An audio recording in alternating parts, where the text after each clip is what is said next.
It was stupid hot yesterday, which is why that video on the jack stands was so odd and crappy. Anyways, I wanted to get back into the garage, take a couple other measurements, and cover some of the stuff that I forgot to last time.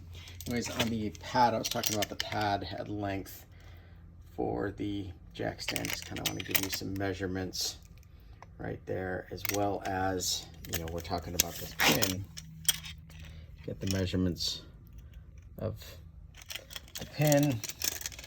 This is going to be a little bit harder. Let's get it at the 6 so you can kind of see roughly how thick it is.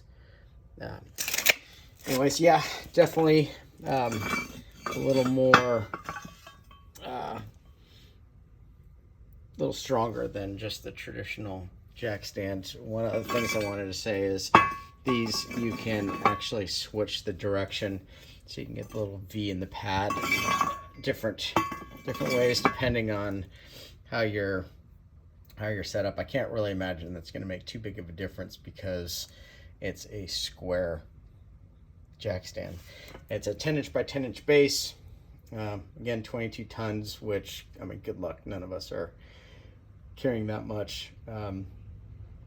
Yeah, this is, they are expensive, which is the one big downside to them, but it is what it is. These things, great, but wobbly. And then for all of us that started off racing like cars, put those to their paces. So yeah, that's just the next way. Just got to find a way to store them. Probably gonna hang them from the handle and get them off the floor. Which, I mean, good luck. Everything seems to be on the floor. Got to clean this garage. Anyways, that's it. Just want to do a quick update.